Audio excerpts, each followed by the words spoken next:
Hi to everybody. This lecture is about the therapy of liver tumors through radioactive microspheres. This is my disclosure slide. The rationale for this kind of therapy is that normal liver tissue receives most of its blood by the portal vein, while liver tumors by the hepatic artery. And so if we inject something in the artery, we target mostly tumors, sparing the normal tissue. We have here two sessions, a pretreatment and a simulation and a therapy. And the simulation is performed with the technetium-labeled albumin macroaggregates. This is clinically requested to check for the gastrointestinal shunt and to evaluate possible lung shunt. Particles are administered through the hepatic artery under angiographic guidance, as shown in this picture here. Imaging in both sessions can be used for dosimetry. The European Association of Nuclear Medicine recently published two guidelines about this kind of treatment. One is mostly dosimetric, and the other one is clinical. And this is about resin microspheres. And this document about the resin spheres. We can go now in the details of the ENM dosimetry guidelines, starting from the acquisition. The first hypothesis for this kind of dosimetry is the permanent trapping of microspheres in liver capillaries. This has the consequence that we have no biological clearance, and the time activity curve is given by the physical decay of the isotope, and there is a unanimous consensus about this point in the literature, and for this reason, a single scan is enough.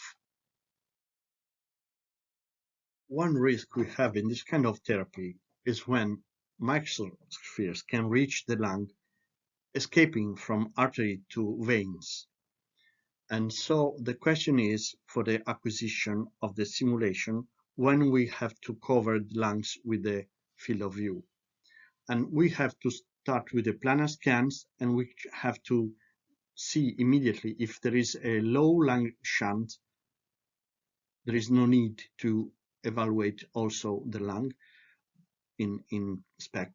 But if there is a significant lung shunt fraction in planar, which means larger than 10%, so the tomographic calculation also on the lung, it is mandatory. This both in planning and in intratherapy imaging. The volume for lung can be determined more accurately on CT, while the lung counts can be determined more accurately from the left lung and then renormalized for the total volume. As a last slide about the acquisitions, what about intratherapy imaging? The actual post-therapy microspheres distribution often differs from the planned one. For this reason, the intratherapy imaging and dosimetry are important. The status of the art is the PET with yttrium-90, possibly with the time of flight PET scanner. Yttrium-90 breast radium SPECT is allowed in the guidelines only if no scanner is installed in the hospital, because this kind of acquisition is not quantitative unless you are in a research center where specific correction may be developed. We can move to the next step. After acquisition, we have to draw the volume of interest, the process which is called segmentation. In this respect, I remark that we have to perform the so-called multi-compartment dosimetry, which is the simplest method in compliance with the optimization principle for radiotherapeutic exposures as described in the Article 56 of the European Commission Basic Safety Standard Directive 2013-59. So we have to calculate the absorber dose to tumor and to non-tumor, and also to lung, through the use of macroscopic volume of interest and using at least the mean dose approach. And so what should be contoured? Usually we start contouring the whole liver and excluding the necrotic regions that may be present for previous treatment. Then we have to contour a region perfused by particles, which means by macroaggregate or by heterogeneity microspheres or other microspheres. Then we have to contour lesions perfused and also lesion non-perfused by particles. Then, if present, we have to contour the portal vein thrombus. And finally, we have to contour lung in case of presence of lung shunt. We then obtain the whole normal liver, subtracting lesions and necrotic regions from the whole liver. In the special case of infiltrative tumors, where the tumor border cannot be defined, we can do two things. First, we can consider the whole liver as normal liver. This approach overestimates the absorbed dose to the normal liver and induces the therapist to choose a lower activity, so it is a treatment which is shifted to the safe side, maybe less effective but safe. A second possibility is to use the contrast-enhanced magnetic resonance imaging instead of using the CT to see the morphological liver. So, which image shall we use for contouring, the SPECT or the CT? As I told before, the CT lesion volume is necessary to compute the volume of normal liver by subtraction, but we know that the absorbed dose is given also by counts. And in the following, you will see that we can have mismatch between the SPECT counts and the liver volume defined by CT, so the advice is to use both images. A problem which is often present in this dosimetry is the mismatch due to the breathing motion, where the liver dome counts seems to be in the lungs instead of the liver. And this is not easy to be solved because with SPECT we cannot apply a sort of gated imaging unless we have a modern SPECT system with a full ring of CZT detectors around the patient. More in detail, we could have two phenomena that make difficult to perform a good contouring of the lesions. One is the breathing motions, which is present in the two lower panels C and D, and the other one is the presence of necrosis in a lesion, like in these pictures here. And to solve or to be more accurate in this drawing, the suggestion in the guideline is to use two voids, one on CT to obtain the precise volumes and one on SPECT to obtain counts. Unfortunately, this is impossible with most software, but with some trick you can reach this endpoint, or you can just segment and then extract the data into a spreadsheet and make manual calculations. Once we have segmented all the void, we can pass to the dose calculation. And in this regard, we have a second basic hypothesis, which is always adopted, which is that the distribution of macro aggregate of albumin labeled with technetium is exactly predictive of the real therapeutic distribution with yttrium-90 microspheres. And in this perspective, we have a lot of papers published in the past about resin spheres, where authors found that using a glucose solution during the injection could improve the stasis phenomenon, which is the biggest source of discrepancy between the simulation and the therapy with resin spheres. For glass spheres, we have also reported some discrepancy between the two situations, and we have another kind of microspheres labeled with holmium 166, which is different in behavior because we use the same particles in the simulation and in the therapy. But what it's important to remark is that this is the weakest point in the individual planning for microspheres treatment, and this again remarks the importance of the intratherapy imaging. The most evident discrepancy between simulation and therapy appears in lung.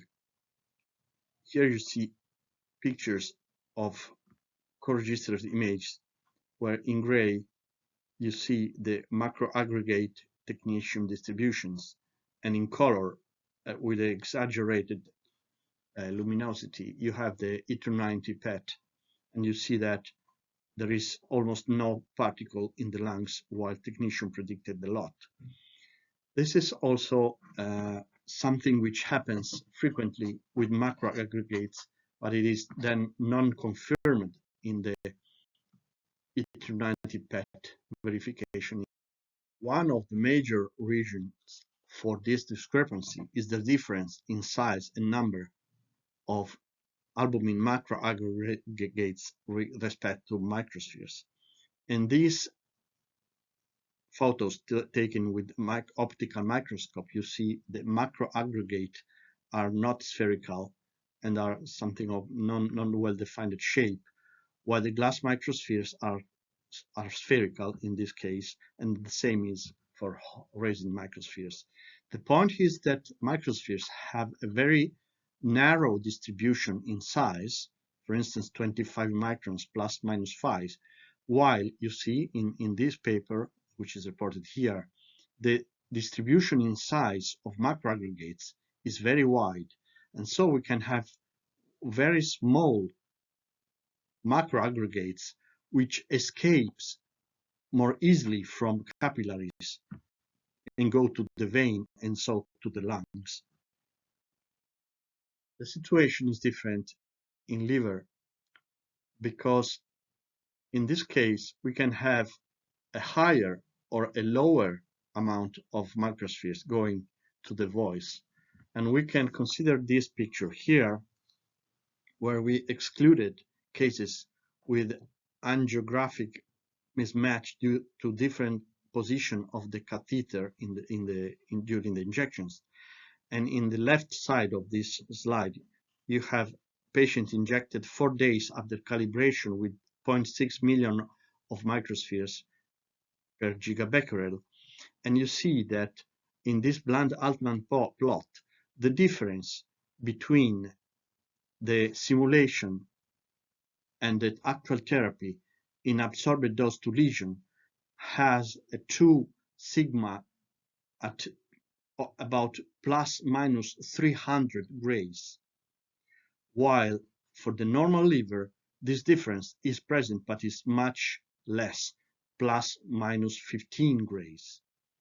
But if we pass to a later injection 8 days from the calibration day of glass microspheres, this difference of 2 sigma difference is even larger, going to plus 370 or minus 500 gray, and it is also larger for the normal liver. And so this clearly explains the fact that there is a problem of space, and if we use more microspheres per gigabecquerel, we can have large discrepancies. But this is not only due to the number of microspheres, but it is only an intrinsic problem because we have 2 sessions where it is impossible to exactly reproduce the biodistribution of the device used. The use of holmium microspheres, both in the simulation and therapy, allows to reduce the discrepancy for lesions as shown in this paper by Smith et al., but also shows that some discrepancy still remains. indicating that the use of the same microspheres is not enough to completely solve the problem. Turning to the dose calculation, we made the additional hypothesis that the absorbed dose in a volume of interest is proportional to the counts in the image containing in that void, and the proportion is just written here. And in this way, we need to know only the eternity injected or intended activity.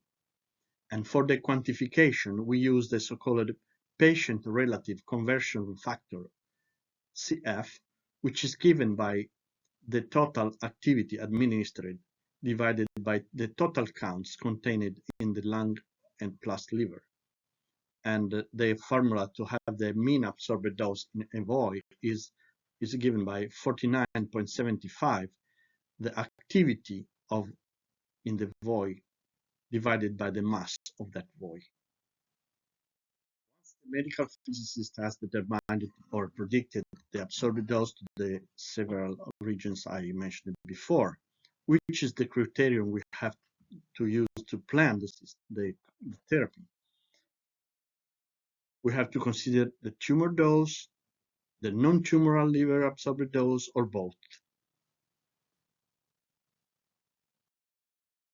The main argument in order to choose which is the leading criterion to plan this treatment is shown in this slide, where the ET90 absorbed dose to tumor is considered. So we don't have any discrepancy given by the simulation. And in both studies, you see that the absorbed dose of responding and non-responding lesions show a large region of overlapping in terms of absorbed dose. If we have to fix a threshold, giving the 100% predictive value, we should go up to 300 or more than 500 gray. So it is seldom achievable in the clinical practice. So it's really difficult to choose a satisfactory threshold for tumors, even using ET90 PET dosimetry. This will be discussed in more details in the presentation about dose-effect correlations. The main planning criterion by the A&M dosimetry guidelines is to consider the absorbed dose averaged over the whole normal liver, including the non-injected portion. This derives from the Lyman approach for a parallel organ where the main predictor of toxicity is the mean dose to the whole organ. In the original proposed method by glass microspheres, they fixed the limit to the injected portion, which is nonsense because you can have different volume fractions, and so you don't take into account this fact. While if you consider the mean absorbed dose to the whole organ, you consider something which is reproducible varying the different fraction you inject. And so, in conclusion, lesion dosimetry has to be considered, of course, and planning based on lesion dosimetry demonstrated to increase the median progression-free survival and overall survival and response probability, which are, however, average quantities over many patients.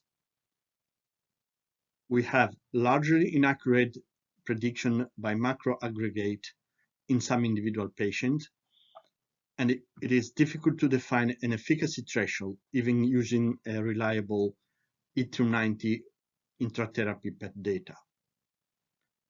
Therefore, the maximum tolerable whole normal liver absorbed dose, especially in case with large lesions, should be the leading criterion to plan this treatment. The prediction is more accurate and it allows to maximize the activity to the patient. And this is the best you can do for each individual patient.